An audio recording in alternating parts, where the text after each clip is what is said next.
My name is Serafina, and at the age of 35, life had already dealt me a blow so profound it often felt like a phantom limb, an ache that never truly subsided.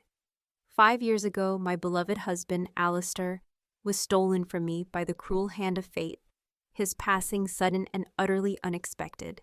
That day remains etched in my memory, a raw wound that time has scabbed over but never fully healed. Even now, in the quiet solitude of the night, I sometimes wake with a start, my hand instinctively reaching across the empty expanse of the bed, only to be met by the cold, stark reality of his absence. The house I now inhabit stands as a silent testament to our life together, a generous gift left to me in Alistair's will.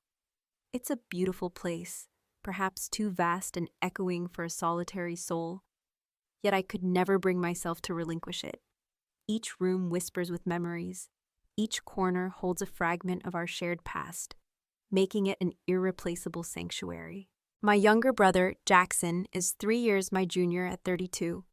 We've always shared a deep bond, a lifeline that has weathered the storms of life, even though our approaches to navigating those storms differ wildly. While I tend to tread cautiously, meticulously planning each step, Jackson is a whirlwind of impulsive action, often leaping headfirst into situations without a second thought. Nevertheless, beneath his sometimes reckless exterior beats the heart of a truly good man. A few months prior, Jackson had married Delilah. She arrived in his life with a 7-year-old son named Finn from a previous relationship. My interactions with Delilah before the wedding were fleeting, a handful of polite but somewhat reserved encounters. She struck me as quiet, almost demure, while Finn was a well-behaved child who mostly occupied his own world. Jackson and Delilah were making their way in a cramped 2-bedroom apartment, a space dictated by their limited finances. Jackson worked diligently as a warehouse supervisor, but Delilah's part-time job at a local boutique offered little financial breathing room. Then one fateful Tuesday, as the aroma of my simmering pasta sauce filled the kitchen, my phone shattered the evening's tranquility. "Hey, Serafina," Jackson's voice sounded strained, a tightrope stretched thin with worry. "Got a minute to talk?" "Sure, what's up?" I replied, stirring the sauce, a knot of unease already tightening in my stomach. "I've got a problem, actually a few problems." He inhaled deeply, the silence on the other end of the line thick with unspoken anxieties. "I got demoted at work, budget cuts, less pay, different shift." "Oh, Jackson, I'm so sorry," I murmured, the warmth of the kitchen suddenly feeling cold. "That's not all," he continued, his voice heavy. "Delilah's pregnant, 2 months along now." "Pregnant?" I echoed, a wave of mixed emotions washing over me. Should I offer congratulations or commiserate with his somber tone? "And," he added, the blow landing like a physical weight, "the landlord just gave us notice. They're renovating the building and not renewing any leases. We have to be out in 10 days, and with my pay cut and the baby coming, I can't afford the security deposit on a new place right now." I braced myself, the inevitable request hanging in the air like a gathering storm. "Serafina," he began, his voice laced with desperation. "I hate to ask this, but do you think, could we stay with you for a little while, just until I get back on my feet? Your house has those extra bedrooms. We won't be in your way, I promise. Just a few months at most." Hesitation gnawed at me. My house did indeed have 3 unused bedrooms, silent witnesses to a life now past. And he was my brother, my only immediate family since our parents had relocated to Arizona, leaving a geographical and emotional distance between us. "How's Delilah doing with the pregnancy?" I finally asked, the question a fragile bridge across the chasm of my uncertainty. "Morning sickness, tired, the usual stuff," he replied.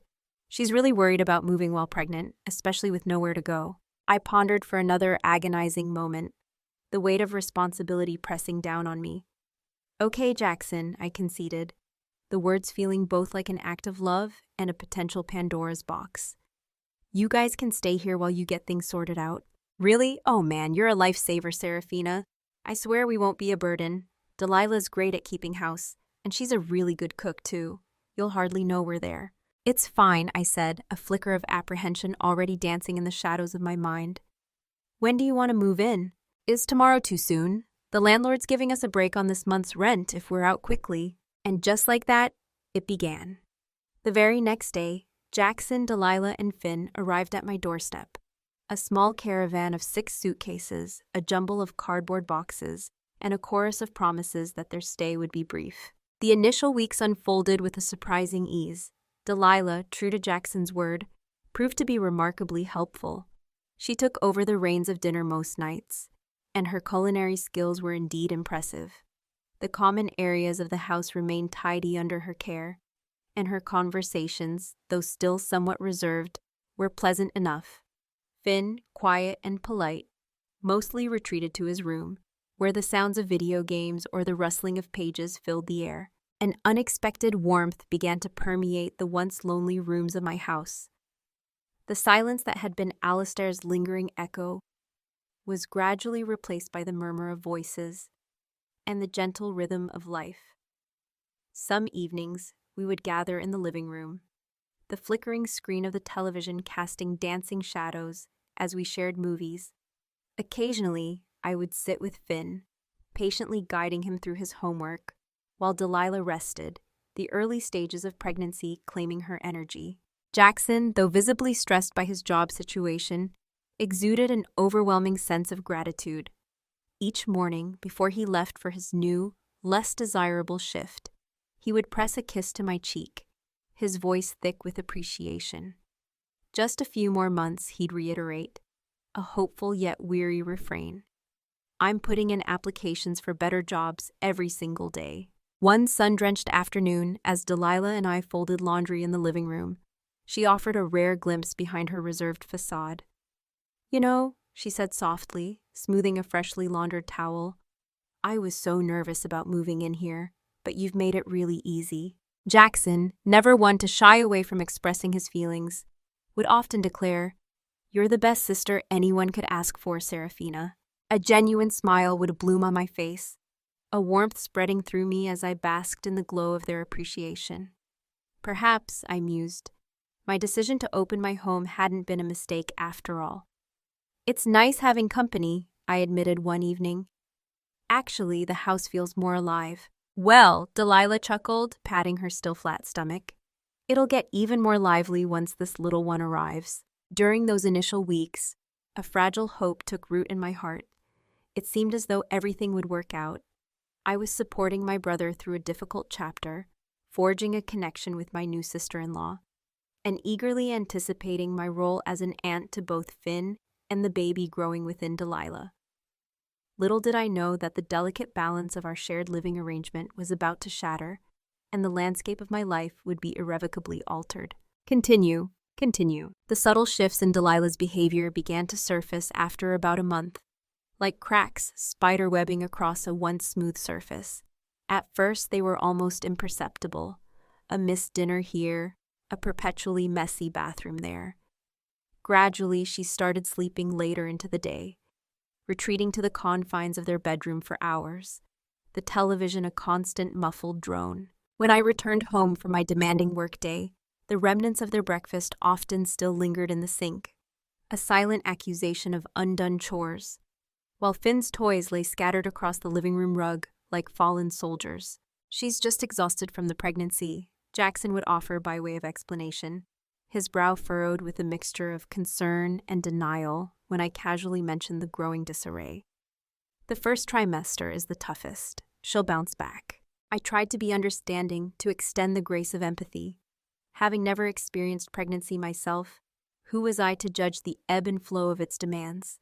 So I quietly absorbed the extra responsibilities, cleaning up after dinner, patiently guiding Finn through his multiplication tables more frequently. Then came the Saturday that irrevocably altered the trajectory of our shared living space, a day that remains seared into my memory, with the sharp sting of betrayal. It was the 5-year anniversary of Alistair's passing, a date I honored each year with a small, intimate dinner with a few of our closest friends. It wasn't a raucous affair, but a quiet gathering of souls who had loved him, a space to share cherished memories and keep his spirit alive in our hearts. I had given Jackson and Delilah ample warning, mentioning it a week in advance. Just a heads up, I'd said, trying to keep my tone light. I'm having some friends over on Saturday. We'll try to keep it down, but we'll be using the dining room and living room. Delilah had merely nodded, her gaze fixed on the luminous screen of her phone, offering a dismissive, whatever. That evening, as my friends began to arrive around 6, the house filled with a gentle hum of conversation, a comforting counterpoint to the usual silence. We settled around the dining table, plates pushed aside, the worn pages of old photo albums spread before us, each image a bittersweet reminder of laughter and love. Suddenly the door burst open, and Delilah stood framed in the doorway, a storm cloud of dishevelment and fury. Her hair was a tangled mess, and her stained t-shirt and pajama pants spoke of a disregard for the solemnity of the occasion. "What the hell is going on in here?" she snapped, her voice a jagged shard of ice that instantly silenced the room. "We're just having dinner, Delilah," I replied carefully, the tremor in my voice betraying my shock. "Remember, I mentioned it last week. You're all being way too loud. I can hear you cackling through the walls, and I'm trying to rest. This noise isn't good for the baby." My dear friend Carol, ever the peacemaker, spoke up gently. "We're so sorry, Delilah. We didn't realize." "And who are you?" Delilah cut her off, her eyes narrowed with undisguised hostility. "Never mind, I don't care. All of you need to leave, now." The room fell into a stunned silence, the air thick with disbelief. My friends exchanged uncomfortable and confused glances, their eyes questioning mine. A wave of mortification and a slow burn of anger washed over me.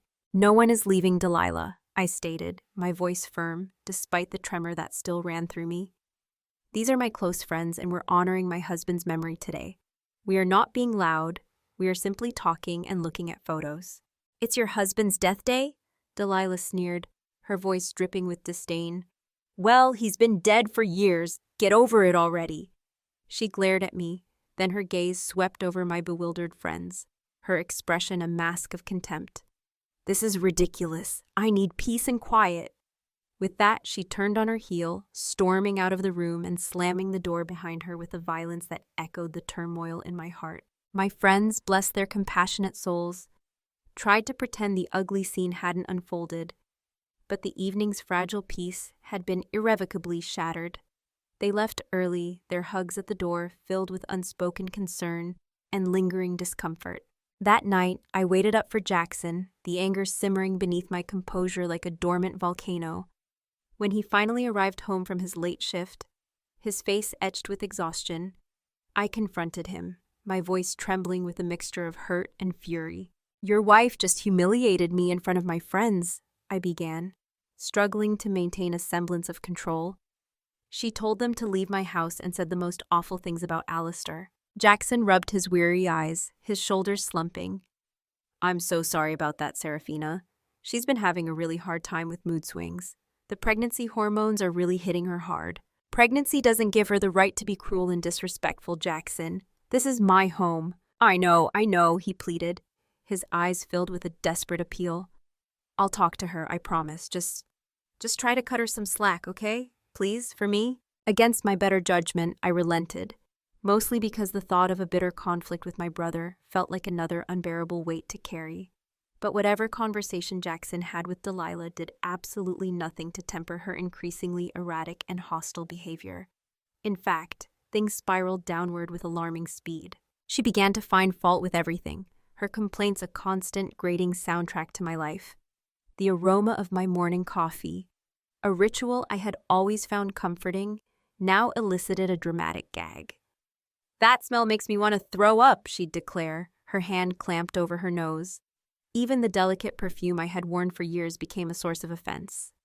"Are you trying to poison my baby?" she'd accuse if I dared to apply even a subtle spritz. One evening, as I prepared a simple spaghetti dinner, the comforting scent of simmering tomatoes and garlic filling the air, Delilah swept into the kitchen, her face contorted in disgust. "God, that garlic is making me sick. You know I can't stand strong smells right now." "I'm just making dinner, Delilah," I replied, my patience wearing thin. "Well, make something else, or better yet, don't cook at all. Your food always stinks up the whole house." That was the breaking point.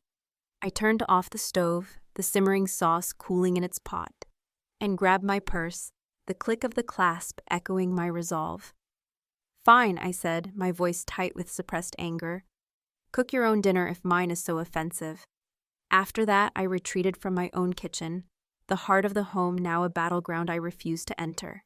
I began eating lunch at work and picking up takeout on the way home, the added expense a small price to pay for a semblance of peace. Finn's behavior also underwent a disturbing transformation. The once polite and quiet little boy now met my simple requests with eye rolls and insolent retorts. "Finn, could you please pick up your backpack from the hallway?" I asked one afternoon, my tone gentle. "Why should I?" he shot back, his voice laced with a newfound defiance. "You're not my mom. My mom says I don't have to do what you say." I stood there stunned, the air thick with unspoken manipulation. What poison had Delilah been whispering in his young ears? My friends, once a source of comfort and laughter in my home, gradually stopped visiting.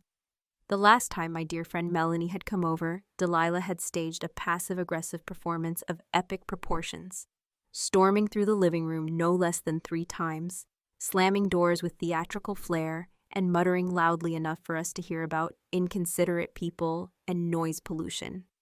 "Turn that TV down." "Bye," she had shrieked from the hallway, despite the fact that the television remained stubbornly off. "Just ignore her," I had whispered to Melanie, my face flushed with embarrassment. As Delilah's belly grew, a visible testament to the life growing within her, her demands escalated in tandem.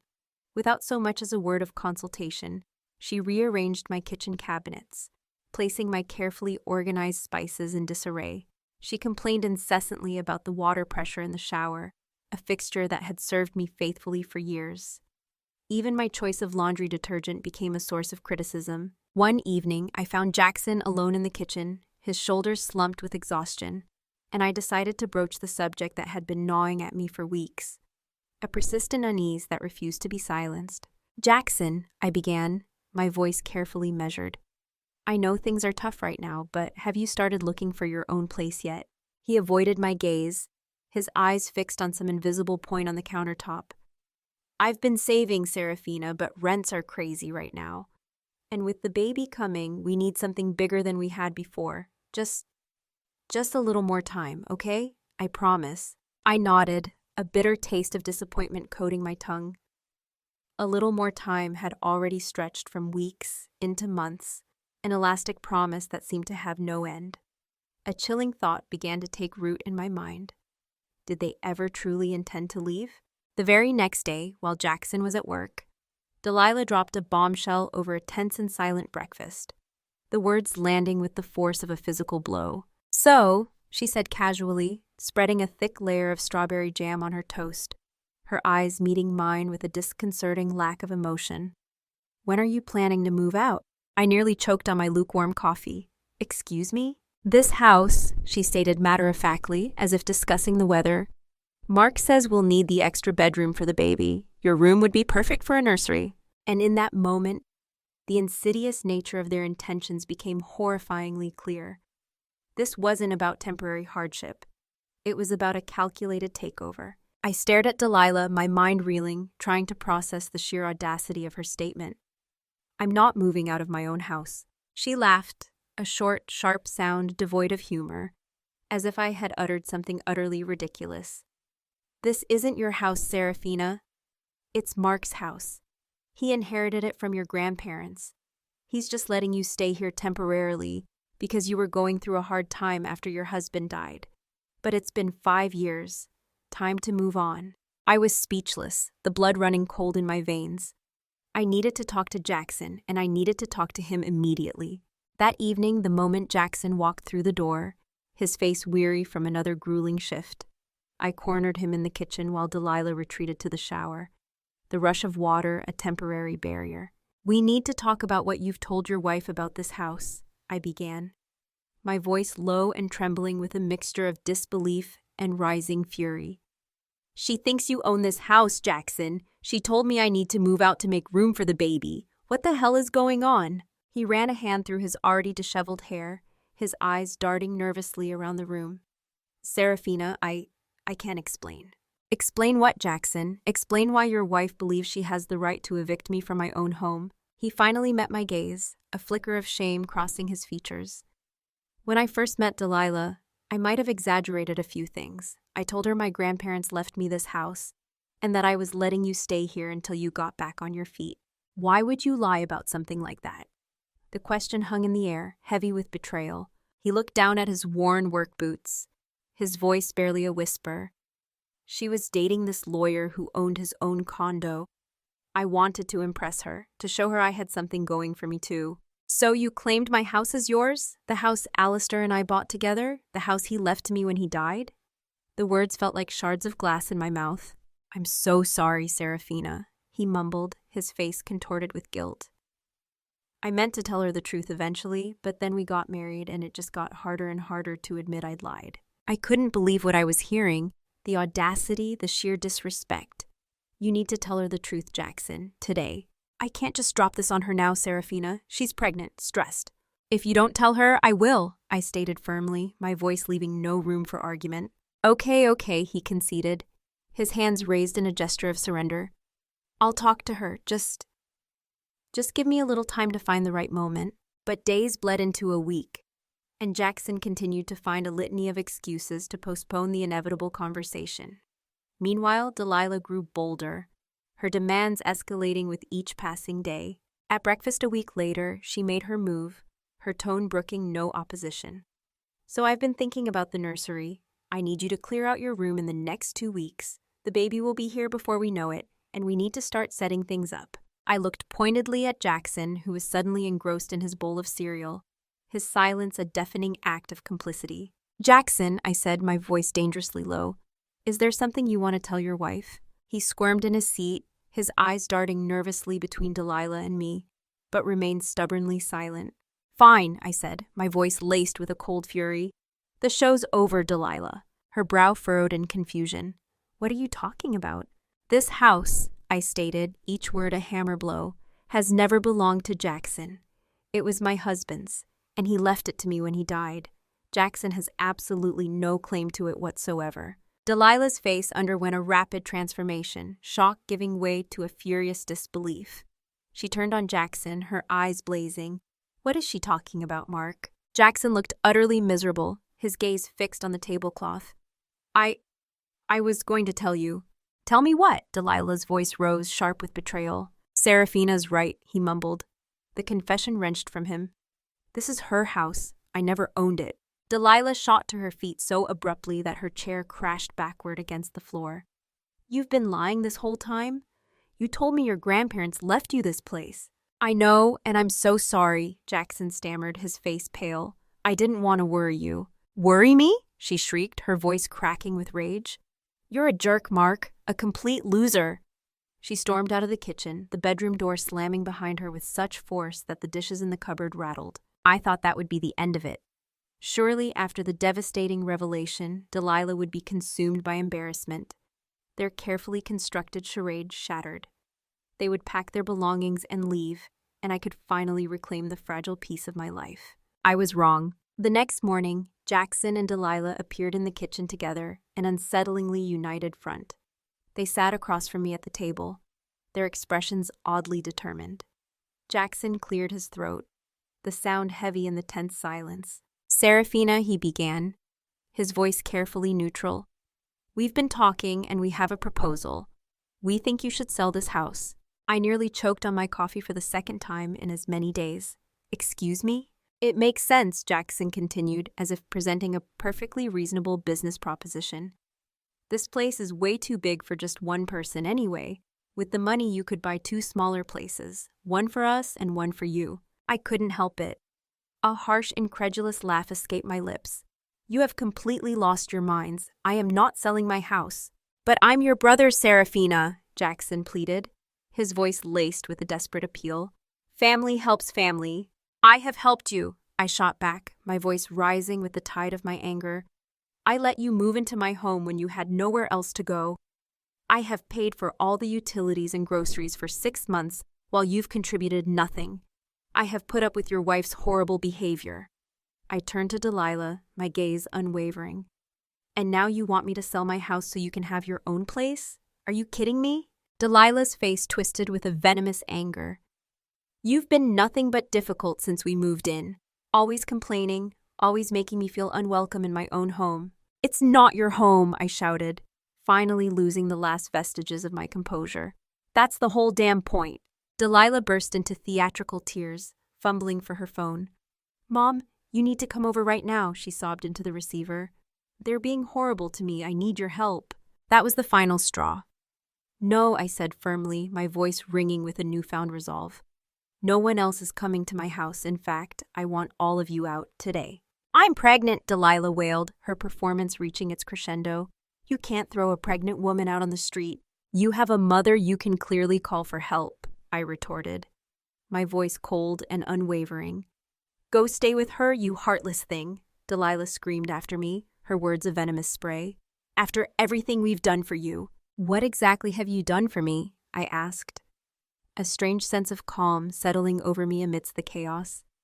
Besides insult my friends, criticize my cooking, complain about my perfume, teach your son to disrespect me, and try to take over my house. Jackson finally stepped between us, his face a mask of desperation. Serafina, please, we just need a little more time. You've had 6 months, Jackson, I stated, my voice flat and final. I'm done. Pack your things and be out by tonight. What followed was the ugliest scene imaginable. Delilah's histrionic screams and crocodile tears filled the house. Jackson's pathetic pleas for more time echoed in the tense air. And Finn, caught in the crossfire, ran around adding to the chaos with his own confused cries. But I stood firm, a sentinel guarding my own sanity and my own space. By nightfall, they had loaded their meager belongings into Jackson's aging sedan and a beat-up pickup truck borrowed from a reluctant friend. As their taillights receded into the darkness, I felt an overwhelming and contradictory mix of relief and profound sadness. How had things gone so terribly wrong between my brother and me? That night, I dialed the number of my former mother-in-law, Catherine. We had maintained a close bond after Alistair's death, and her wisdom had often been a guiding light in my darkest hours. Change the locks, she said immediately after I recounted the harrowing tale, her voice sharp with concern. And get security cameras installed. I don't trust that woman not to try something stupid. Heeding her advice, I called a locksmith the very next day. The metallic click of the new bolts a small but significant step towards reclaiming my sanctuary.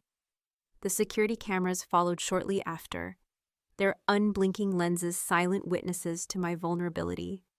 It felt like an excessive measure at the time, a fortress built against a threat I hoped had vanished with their departure. But I would soon be profoundly grateful for Catherine's foresight. 2 weeks after the tumultuous eviction, I had to embark on a 3-day business trip, a commitment I couldn't reschedule. A knot of anxiety tightened in my stomach at the thought of leaving the house empty, a tempting target. But with the new locks and the watchful eyes of the security cameras, I felt a sliver of reassurance. I could even monitor the camera feed from my phone, a digital tether to my peace of mind. The first day of my trip passed without incident. The second day, however, during a crucial meeting, my phone buzzed incessantly with security alerts, vibrating urgently in my hand. Excusing myself, my heart pounding with a premonition of disaster, I checked the live footage. There they were, Jackson and Delilah, brazen as daylight, standing on my front porch, a pathetic collection of luggage piled around their feet. Jackson was fumbling with my old key, a relic from a life they had so carelessly disrupted, while Delilah stood a few feet away, her swollen belly now a stark reminder of their manipulative presence. When the key stubbornly refused to turn in the new lock, Jackson resorted to jimmying the door with what looked like a credit card. That's when the piercing shriek of the alarm sliced through the quiet suburban afternoon, sending them scrambling back to their car, abandoning their suitcases in their panicked retreat. They returned minutes later, their faces etched with a mixture of fury and embarrassment, to snatch their belongings before speeding off into the anonymity of the street. I was stunned, a cold wave of disbelief washing over me. They had actually tried to break into my house. If I hadn't heeded Catherine's warning, I would have returned home to find them moved back in, undoubtedly armed with some fabricated emergency or sob story. That night, alone in my sterile hotel room, I did something I hadn't done in years. I called my parents. Our relationship had always been strained, a fragile thread stretched thin by their disapproval of Alistair, their belief that I had married too young, and their general tendency to find fault with my life choices. The distance had widened into a chasm after Alistair's death, and our communication had dwindled to brief, obligatory calls on birthdays and holidays. "Serafina, is everything okay?" my mother answered, her voice laced with surprise at the unexpected call. "Not really, Mom," I confessed, the dam of my carefully constructed composure finally breaking. And then it all came pouring out. The whole sordid saga of Jackson and Delilah, their parasitic stay in my home, and finally the shocking attempted break-in. "I just don't know what to do anymore," I choked out, the weight of betrayal heavy in my chest. "He's my brother, but I don't even recognize him now." A long silence stretched across the miles, the only sound the faint static of the phone line. Then my mother sighed deeply, a sound that spoke volumes of weariness and understanding. "Oh, Serafina," she said softly. "Mark called us last week, asking if he and his family could stay with us for a while." "What did you tell him?" I asked, a sliver of hope flickering within me. "We said no," my mother replied firmly, her voice leaving no room for doubt. "We've met Delilah before, remember?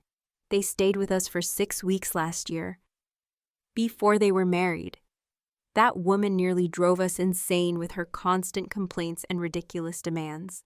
Your father couldn't even watch his football games because she said the noise gave her migraines." For the first time in years, a genuine connection sparked between my mother and me, a shared understanding bridging the years of distance and unspoken resentments. She understood, truly understood, what I had been going through. "So what do I do now, Mom?" I asked, the vulnerability raw in my voice. "Keep your distance, Serafina," she advised, her tone resolute. "That woman is toxic, and unfortunately your brother can't see it. Maybe someday he will, but until then, you need to protect yourself." We talked for almost an hour that night, longer than we had in years. The conversation a balm to my wounded spirit. By the time we hung up, I felt a sense of healing begin to take root, a fragile new understanding blossoming between us. Sometimes, it takes a shared crisis to bridge the old distances. Life settled into a new, albeit quieter, rhythm after that.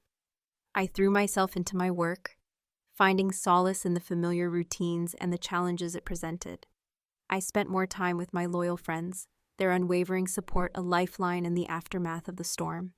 I even made the effort to visit my parents twice, a reconnection that had been long overdue. Jackson and I didn't speak. The silence between us was a heavy, unspoken testament to the chasm that had opened between us. I heard through other family members that Delilah had given birth to a boy. I sent a brief congratulatory text message, a perfunctory gesture, but received no response. 6 months drifted by, each day a small step further away from the chaos they had brought into my life. Then, on a dreary, rain-soaked Tuesday evening, a knock echoed through the quiet house. I glanced at the security monitor on my phone and was shocked to see Jackson standing on my doorstep, alone. He looked thinner, his eyes shadowed with a weariness that went beyond mere exhaustion. Hesitantly, cautiously, I opened the door. "Jackson?" "Hey, Serafina," he said, his voice rough, as if he hadn't used it in a long time. Can I come in just to talk, I promise." Against my better judgment, a flicker of my old affection for my brother softened my resolve. I let him in, and we sat at the kitchen table, the same spot where so many dramatic scenes had played out before. "I'm getting divorced," he said without preamble, the words hanging heavy in the air. "I caught Delilah with someone else, her ex, Finn's dad. Turns out they've been seeing each other the whole time." "Oh, Jackson," I murmured, a wave of unexpected sympathy washing over me. He let out a bitter, humorless laugh. "Don't be. It gets better. I did a DNA test on the baby. He's not mine." I didn't know what to say, the revelation leaving me speechless. I simply reached across the table and squeezed his hand, a silent offering of support. "There's going to be a trial soon," he continued, his voice laced with a raw anger.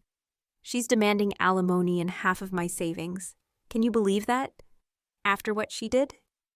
He shook his head, a picture of utter devastation.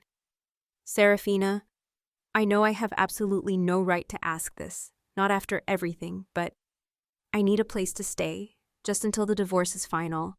I've been sleeping on a friend's couch, but I can't keep imposing. Every fiber of my being screamed no.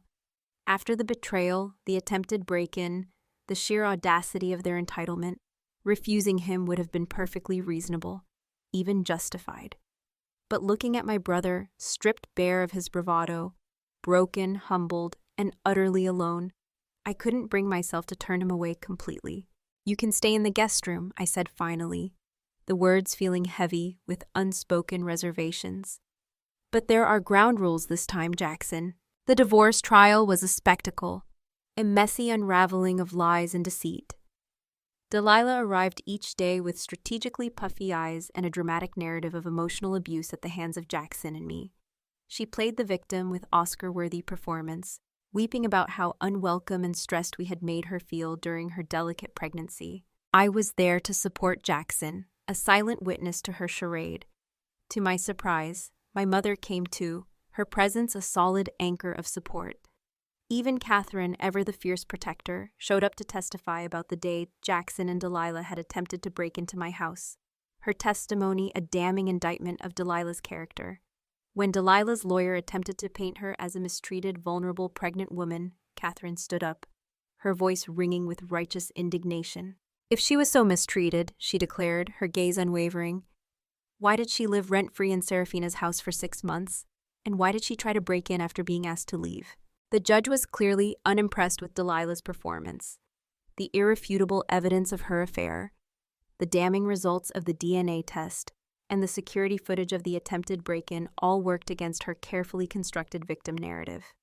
The divorce was granted, and Delilah's audacious demands for alimony were summarily denied. Jackson has been living with me for almost a year now. Slowly, painstakingly, he is piecing his life back together. He works diligently, saves responsibly, and is actively looking for his own place. We have settled into an easy rhythm of coexistence, a quiet understanding built on mutual respect. He honors my space, contributes fairly to the household expenses, and is, for the most part, the kind and good-hearted brother I have always known and loved. Last night, over a simple dinner, I had actually felt comfortable enough to cook in my own kitchen. He mentioned that he had met someone new. "She's nice, Serafina, really nice. Not like Delilah at all. I think you'd like her." I smiled, a genuine warmth spreading through me. "I'm sure I would." He hesitated for a moment, a hopeful glint in his eyes. "I was wondering if maybe I could invite her over sometime just for dinner or a movie night." I nodded, the prospect of opening my home again, on my own terms, surprisingly appealing. "That sounds great, Jackson, but," I added, my voice gentle but firm, "I want to be clear about something." "What's that?" "If things get serious between you two, I'm genuinely happy for you, but she won't be moving in here. I've learned my lesson about that." He laughed, a genuine, unburdened laugh that I hadn't heard in a long time. "Don't worry, Serafina. I've learned my lesson too. The next time I live with someone, it'll be in my own place, with my own name on the deed." We clinked our water glasses together in agreement, a silent toast to a future built on honesty and boundaries. It felt good to have my brother back, to know that we had weathered the destructive storm of Delilah and emerged, bruised but not broken, stronger on the other side. And while I can't predict what the future holds for either of us, I know one thing with absolute certainty.